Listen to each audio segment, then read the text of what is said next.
আসসালামু আলাইকুম। হাই বন্ধুরা, কেমন আছেন আপনারা সবাই? আশা করি ভালো আছেন, সুস্থ আছেন। প্রতিদিনের মতো আরেকটি ভিডিও নিয়ে আবারও হাজির হলাম।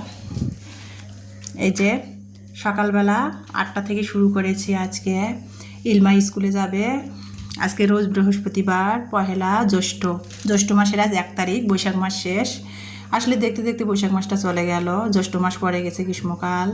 তো এই যে এখানে আমি সকালবেলা ইলমা স্কুলে যাবে, ইলমার জন্য নাস্তা তৈরি করতেছিলাম। ইমানি অলরেডি সকালে ব্রেড খেয়ে উদ্ভাসে পরীক্ষা দিতে গেছে। তো এই যে নাস্তা বানিয়ে নিলাম। আর এখানে গ্রাম থেকে যে দুধ রোজ করেছি, সেই বাটিয়ালা ভাইতে সিকিউরিটি দুধ দিয়ে গেল। তো এখন ডেলি দিন যে আগে হাফ লিটার করে দুধ দিতে, এখন দিতে পারতেছে না, ওনার গরুর অসুখ। তা উনি অন্য কারো কাছ থেকে হয়তো দুধ সংরক্ষণ করে আমাকে একবারে 3 লিটার বা 5 লিটার করে দুধ দিচ্ছে, সেভাবে আর কি সংরক্ষণ করে আমার 2 মেয়ের জন্য। তো যাই হোক, গরুর দুধটা দিয়ে গেল, আমি সেটা বেসিনের পাশে রেখে দিলাম, বরফ সালে ফ্রিজে রেখে দিব। আর এখানে ইলমার জন্য এই যে গতকালকে সকালে নাস্তা বানিয়েছিলাম, ঘুগলি দিয়ে আমার 2 মেয়ে পরোটা খেয়েছিল। তো একটুখানি সেই লাচি বেঁচে গিয়েছিলো 3-4টা। তো সেটা ভাবলাম আজকে আর আটা ছানবো না, এই লাচি 3-4টা দিয়ে আমাদের 3 মা মেয়ে হয়ে যাবে সকালের নাস্তা। তো সেটা ফ্রিজ থেকে বের করে নিয়ে আমি ওই যে রুটি বেলে নিচ্ছিলাম। ইমানের জন্য 2টা রুটি ভেজে নিলাম, ইলমাকে একটা পরোটা ভেজে দিলাম। ওখান থেকে আমিও একটু খেয়ে নিব, ইলমা তো ফুল একটা পরোটা খাবে না। তো আর একটা ডিম আমলেট করে নিলাম। ইলমাটা আমার না ডিম সিদ্ধ খেতে চায় না, আমলেটও খায় না। তো ভাবলাম যে ফ্রিজে ঘুগলি আছে, ওটা খাওয়ার দরকার নেই, কালকে খেয়েছো, আজ আর খাওয়ার দরকার নেই, আজকে ডিম আমলেট দিয়ে রুটি খাও, পরোটা খাও। তো ইলমা স্কুলের জন্য রেডি হয়েছে। সকালে ওকে ডিম আমলেট আর পরোটা ভেজে দিলাম, ইলমা খাচ্ছিল। আর আমি ওর অপর পাশে সকালে উঠে ওই যে এসবগুলের পানির মধ্যে ভিজায় রাখছিলাম, সেটা ভাবলাম যে ইলমা নাস্তা খাচ্ছে, আমি একটু ওষুধ গ্যাস্ট্রিকের ওষুধ এসবগুলোর পানি দিয়ে খেয়ে নেই প্রতিদিনের মতো, যেটা করার লাগে আর কি। সকালে বাসি পেটে আর খালি পেটে আর কি নাস্তা খাওয়ার আগে এসবগুলোর পানি দিয়ে গ্যাস্ট্রিকের ওষুধ খেয়ে নেই। তো প্রতিদিনের মতো তার কোনো ব্যতিক্রম নেই, আজকেও সেটা খেয়ে নিলাম। ইলমা নাস্তা খাচ্ছিল আর আমি পাশে খাচ্ছিলাম। তো যেটা বলতেছিলাম, আমি ইলমা নাস্তা খাচ্ছে আর আমি এদিকে ডিম 2টা সিদ্ধ দিয়ে দিলাম। ইমানি কোচিং থেকে আসলে ইমানির জন্য একটা, আমার জন্য একটা। তো সেটা করে আর কি, আমি ম্যাজিক চুলাতে 2টা ডিম দিয়ে দিলাম সিদ্ধর জন্য, আমাদের 2 মা মেয়ের জন্য। আর এখানে দেখেন আজকের ওয়েদারটা, এখন বাজে 9টা, 9:15 বাজছে আনুমানিক। আজকের ওয়েদারটা দেখেন, আজ 2 দিন ধরে এমনিও অবশ্য রোদ নাই আমাদের দিনাজপুরে। সব আপুদের ভিডিওতে শুনতেছি, সব আপুরাই আর কি কম বেশি বলতেছিল যে সব বৃষ্টি বাদল হচ্ছে, ঘূর্ণিঝড়ের আশঙ্কা দেখা দিচ্ছে, সিগন্যাল দিচ্ছে। তো আমাদের দিনাজপুরে আসলে বাংলাদেশের মধ্যে কোথাও যদি উঁচু জায়গা থাকে তাহলে আমাদের দিনাজপুরটা হলো অনেক উঁচু, ঝড় বৃষ্টি সেরকম তুলনামূলক হয় না। তো এই যে দেখেন আজকে বাতাস বইতেছে কিন্তু বৃষ্টি হবে না, মানে মেঘ ধরে বৃষ্টি হয় না, বাতাসে মেঘ উড়ে যায়। তো সকাল থেকে আকাশটা অনেক মেঘলা, 2 দিন ধরে মেঘলা, কিন্তু আজকে বেশি মেঘলা, বাতাস বইতেছে। তো যা রান্নাঘরে জানলা দিয়ে সেটাই আমার প্রিয় আপু ভাইদের সাথে একটু শেয়ার করে দিলাম। আর এই যে বাইরে আর রান্নাঘর জানলা দিয়ে ডিম সিদ্ধতে ভিউটা নিতে নিতে এদিকে 9-9:30 বেজে গেছে। ইলমা রেডি হলো, ইলমাকে নিয়ে আমি নিচে নেমে আসলাম 3তলা থেকে। বাসার সামনে গেটে করে অটো পাইলাম, অটোতে ইলমাকে অটো ঠিক করে স্কুলের উদ্দেশ্যে ইলমা চলে গেল, অটো ঠিক করে দিলাম, দিয়ে তারপরে আমি বাসায় চলে আসলাম। ইলমাকে অটোতে স্কুলের উদ্দেশ্যে রওনা দিল, আমি বাসায় চলে আসলাম। ওই যে ডিম সিদ্ধ দিয়ে ইলমাকে যে অটোতে উঠে দিতে গিয়েছিলাম, এখন ডিমটা সিদ্ধ হয়ে গেছে। এখন আমি ভাবলাম যে ডিমটা খেয়ে নিব। সকালে তো মানে এর আগে তো আমি গ্যাস্ট্রিকের ওষুধ খালি পেটে এসব গুলের পানি দিয়ে খেয়ে নিলাম। তো এখন ইলমাকে অটোতে উঠাই দিয়ে আসার পরে যে ডিম সিদ্ধ করতে দিয়েছিলাম সেটা আর কি হয়ে গেছে সিদ্ধ, এখন ছিলে খাচ্ছিলাম। আর আমি না সিদ্ধ ডিম না এভাবে সস দিয়ে খাই, ভালো লাগে। অনেকে সিদ্ধ ডিম লবণ দিয়ে খায়, আমিও খাই, মাঝে মধ্যে সস দিয়েও খাই। আর কাঁচা লবণটা খাওয়ার চেয়ে এভাবে খাইলে বেশি ভালো লাগে না। আর এইভাবে সস দিয়ে কিন্তু টমেটো সস দিয়ে ডিম সিদ্ধ খাইতে অনেক মজা লাগে, অনেক মজা। তো যাই হোক, সেটা খেয়ে নিচ্ছিলাম। যে ডিমের যে কুসুমের যে আইসটা ফ্লেভারটা সেটাও থাকে না এই টমেটো সস দিয়ে খেলে, মানে একটু ঝাল ঝাল অন্যরকম একটা টেস্ট লাগে। তো সেটা সকালে না খেয়ে নিচ্ছিলাম আর আমার প্রিয় আপু ভাইয়া আমার দর্শক বন্ধুদের সাথে শেয়ার করতেছিলাম সকালের ব্রেকফাস্ট, ডিম সিদ্ধ। যদিও পরোটা রয়ে গেছে, ইলমা খায় নাই, আধা খান খেয়েছে আর রয়ে গেছে, সেটা খাবো। তো আমি ডিম খেয়ে নিলাম। তো ভাবলাম যে এখন ইমানের জন্য 2টা রুটি ভেজে রেখে দিয়েছি। এখন ভাবলাম যে ডিমটা ইমানের জন্য রেখে দেই, ঢেকে রেখে দেই। ইমানি কোচিং থেকে এসে খাবেনি, ওই যে রুটি দিয়ে ডিম দিয়ে, আর ফ্রিজে ঘুগলি আছে, যদি খায় খাবে। তো ঢেকে রেখে দিচ্ছি। আমার মেয়েরা আসলে কলা নিয়ে আসলে পচে যায়, খেতে চায় না। তারপরে একটা জিনিস যদি একটু দুধ দিয়ে সেমাই তৈরি করে দিই, খেতেই চায় না। 1 চামচ আধা চামচ খেলে খেতেই চায় না। ছোটো বাচ্চা হলে খাওয়া নিয়ে ঝামেলা হয়, কিন্তু আমার মেয়েরা হাই স্কুলে, ছোটো মেয়ে পড়ে, বড় মেয়ে কলেজে পড়ে, তারপরেও খাওয়া নিয়ে, বড় হয়েছে তারপর খাওয়া নিয়ে খুব ঝামেলা করে। মানে অনেক বাচ্চা আছে আমি শুনি, দেখি মাছ মাংস ছাড়া ভাত খায় না, ডিম খায়, এটা খায় ওটা খায়। আমার মেয়েরা কোনো কিছুই ঠিকমতো খাইতে চায় না। আর যত আমার মেয়েদের টক দিবেন, ভর্তা ভাজি দিবেন, শুটকি ভুনা করে দিবেন, ডাল দিবেন, ওরা তাতেই খুশি, মহা খুশি হয়। কিন্তু মাছ মাংস দেখলে রাগ হয়ে যায়। তো আমার মেয়েরা এইরকমই, মানে বাচ্চারা সবাই এক, আমার মেয়েটা সে তার উল্টাটা। প্রতিটা বাচ্চাই দেখি যে অন্যরকম, বাচ্চাটা সে তুলনায় উল্টাটা। তো নাস্তা খেয়ে কিন্তু আমি এখন 11টা বাজে। তো এর ফাঁকে আমার প্রিয় আপু ভাইয়াদের কমেন্টের উত্তরগুলো দিতে দিতে গিয়েছিলাম। তো এই যে মানে ওয়াইফাই ডিস্টার্ব দিচ্ছিল, কারেন্ট নাই, তো তো সেই জন্য ভাবলাম যে পরে আমার প্রিয় আপু ভাইয়াদের পরিবারে যাব আর কি ভিজিট করতে। তো এখন 11টা বাজে। তো ভাবলাম যে এখন আমি নিচে নামি, বাড়িওয়ালা ভাইদের বাগানে, সবজি বাগান থেকে একটু মাটি নিয়ে আসলাম। বাড়িওয়ালা ভাইরা ঢেঁড়স, বরবটি, মানে লাউ, এগুলো সবজি লাগিয়েছে বাগানে।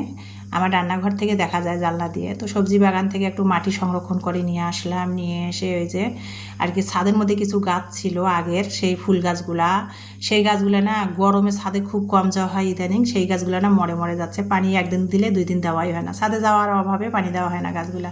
তো নতুন করে মাটি নিয়ে আসলাম যে কিছু গাছ লাগিয়ে দিব। আর এখানে দেখেন নয়নতারা ফুলের গাছ, ইটের যে গুঁড়াগুলো আছে না, ভাইদের বাড়ির কাজ শেষ করার পর একটু ইটের গুঁড়া ছাদের এক কোনায় পড়েছিল, সেই ইটের গুঁড়ার মধ্যে নয়নতারা ফুলের গাছ এমনিতেই গজাইছে, দেখেন ফুটে উঠছে নয়নতারা ফুলের গাছ ইটের গুঁড়ার মধ্যে। আর এই যে গাছে পানি দেই না, ফুল গাছগুলো কিন্তু খুবই ভালো লাগে, পানি দেই না, পানি দেওয়ার অভাবে গাছগুলোর গোড়াগুলো কিন্তু শুকে শুকে যাচ্ছে। আর এই যে অ্যালোভেরার গাছটা, এটার বয়স কিন্তু 6 বছর, 6 বছর বয়স। এইটা হলো 18 সালের শেষে, 19 সালে এই গাছটা আমি লাগিয়েছিলাম যখন গোবিন্দগঞ্জে ছিলাম। সেই গাছটা দেখেন মানে মাটি শক্ত হয় পুরা, যে বালতিটার মধ্যে শিকড় দিয়ে বলে শক্ত হয়ে আছে। তো পানি দিয়ে বা গাছটা আমি তুলে টাইনা ছিঁড়ে ফেলাইলাম, গাছটা আর কি বালতিটাতে পানি দিয়ে রাখলাম যে নরম হলে মাটিগুলা ফালাই দিয়ে পরিষ্কার করে আমি নতুন করে গাছ লাগাবো। আর এই যে দেখেন এই পাতাবাহার, এটা কি প্ল্যান করে জানি না আমি অতটা। তো এই গাছটা লাগিয়েছিলাম, ইলমারি স্কুল থেকে নিয়ে আসছিলাম। তো একটা পাতা এনে লাগিয়েছিলাম, মরা একটা পাতা এনে লাগিয়েছিলাম, সেটা থেকে অনেকগুলো কুশি গজাইছে। আর ছোট্ট একটা চিকন প্লাস্টিকের একটা টবের মধ্যে লাগিয়েছিলাম, তো সেখান থেকে কুশি গজায়, সেই টবটা ফেটে গিয়েছে। সেই ভাবলাম যে নতুন করে সেটা মাটিগুলো বের করে নতুন করে লাগাবো। ঘরের মধ্যে কিছু আরএফএলের টব কেনা ছিল, সেগুলোর মধ্যে লাগিয়ে দিলাম। এই যে কুশি নতুন করে গজাইছে। তো বারান্দায় কিছু গাছ নিয়ে আসছি, ছাদের মধ্যে মরে যাচ্ছে, বারান্দায় চোখের সামনে পড়লে পানি দেওয়া হবে। আর গোলাপের গাছটা তো মরেই যাচ্ছে, 150 টাকা দিয়ে গোলাপের গাছটা কেনা হয়েছিল, মরেই যাচ্ছে।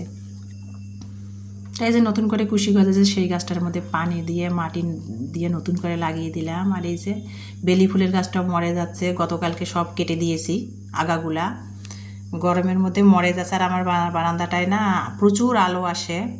আর এই যে মানি প্লান্টের গাছ লাগিয়েছি, টিভির টরিটা খালি দেখা যাচ্ছিলো, সেখানে লাগিয়ে রেখে দিয়েছি। মানে কাছের একটা বয়মে একটু পাথর সংগ্রহ করে আবার দিয়ে দিয়েছি পানির মধ্যে। আর 2টা মানি প্লান্টের ডাল নিয়ে আসছিলাম না, ডালগুলোর মধ্যে কত সুন্দর শিকড় বের হয়েছে। আর এই যে ছাদের মধ্যে গাছগুলো লাগালাম, নিচ থেকে আর কি মাটি সংরক্ষণ করে, সবজি বাগান থেকে মাটি এনে গাছগুলো লাগালাম নতুন করে আবার।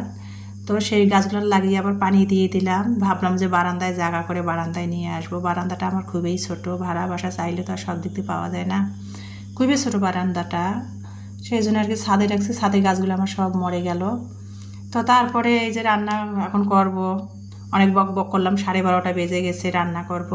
তো ভাবলাম 12:30 1টা বেজে গেছে, এখন কী রাঁধবো।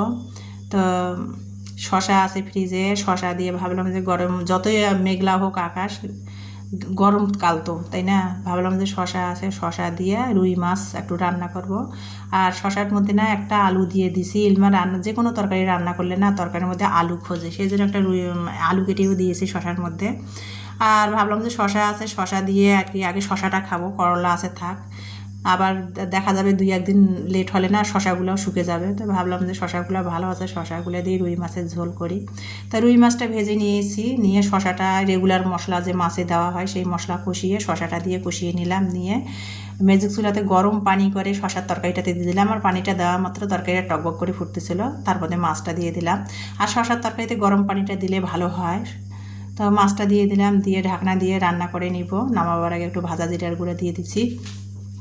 আর এদিকে যে সকালে যে দুধটা দিয়ে গেল, রোজ যে করছি বাড়িওয়ালা ভাইতে সিকিউরিটি, দুধটা না বরফ হয়েছিল, সেই দুধটা এখন বরফ ছেড়ে গেছে। তো ভাবলাম ছেঁকে কিছুটা বোতলে করে রেখে দেই। আর আজকে বিকালের জন্য মেয়েদের আর কি খাওয়ার জন্য আর কি কিছুটা গরম করব। তো ছেঁকে বোতলে করে নিয়ে নিলাম। আর ম্যাজিক চুলাতে বাকিটা মেয়েরা বিকালবেলা না খাবে আর কি, সেটা গরম করতেছি। আর স্টিলের পাতিলে দুধ গরম করলে না অনাবত নাড়তে হয়, না হলে তলা লেগে যায়। তো যাই হোক, এদিকে চুলার মধ্যে রান্না হচ্ছে আর আমি আর কি ঢাকনাটা খুলে দিলাম। রান্না হচ্ছে আর এদিকে আমি পাশেই সিং পরিষ্কার করে নিচ্ছি। সঙ্গেকার কাজ সঙ্গে করাটাই ভালো আমার মনে হয়। এদিকে চুলায় রান্না হচ্ছে আর অপোসাইডে সিং পরিষ্কার করে নিচ্ছিলাম। চুলার মধ্যে রান্না করলে তেল চর্বি ময়লা পড়ে, সেগুলোর সাথে সাথে মুছে নিচ্ছিলাম। আর আমার প্রিয় আপু ভাইয়াদের সাথে শেয়ার করতেছি সেটাই। আর একটা কথা বলি, গরমের মধ্যে কিন্তু আমি এখনও রান্নাঘরে এক কোনায় বসে ভয়েস দিচ্ছি, ওভার করতেছি ভিডিও এডিট করে। 2 রুমে পড়তেছে, ফ্যানের বাতাসের আওয়াজ হবে থেকে রান্নাঘরে বসে ভিডিও এডিট করে ভয়েস ওভার করতেছি। প্লিজ আপু ভাইয়ারা ভিডিওটা ধৈর্য সহকারে দেখবেন। ভিডিওটা দেখলে ভালো লাগলে একটা লাইক কমেন্ট শেয়ার করে দেবেন, ভিডিও সংক্রান্ত কমেন্টগুলো করবেন। আর যদি বেশি ভালো লাগে তাহলে একটা সাবস্ক্রাইব তো পেতেই পারি, তাই না? আমি কিন্তু আপনাদের পরিবারে সবার পরিবারে যাই, আগে ভিডিও দেখার আগে কিন্তু লাইক দিয়ে তারপরে ভিডিও ফুল ওয়াচ করে সুন্দর একটা গঠনমূলক কমেন্ট করে ভিডিও থেকে বের হয়ে আসি। আপনারা আশা করি সেটাই করবেন। তো যাই হোক, দুপুরে বকবক করতেছিলাম, আমার রান্নাঘরটা গুছিয়ে নিলাম। এখন দুপুরে ফ্রেশ হয়ে দুপুরে খাবার খেতে বসেছি। ফ্রিজের মধ্যে গতকালকে তরকারি ছিল, শুটকির তরকারি, শাক দিয়ে শুটকি রান্না করেছি, সেটা আর খাবো না। ভাবলাম গরম শশার তরকারি দিয়ে টাটকাটা খাবো, ফ্রিজেরটা আছে থাক। তো এই যে শশা দিয়ে আর কি রুই মাছ রান্না করেছি, সেটা দিয়ে দুপুরের খাবার খাচ্ছি। আর সাথে 1 চিল লেবু নিয়েছি। আর আমি না লেবুর রসে লেবুর খোসাটা বেশি পছন্দ করি, আমার কাছে ভালো লাগে। তো দুপুরের খাবার খেতে খেতে আমার প্রিয় আপু ভাইয়াদের মাছ থেকে বিদায় নেব। আমার ভিডিওটা দেখার জন্য সবাইকে অসংখ্য ধন্যবাদ। নেক্সট ভিডিও দেখার সবাইকে আমন্ত্রণ জানাচ্ছি। সবাই ততক্ষণ সুস্থ থাকবেন, ভালো থাকবেন, নিরাপদে থাকবেন আর আমার পরিবারের সাথে থাকবেন।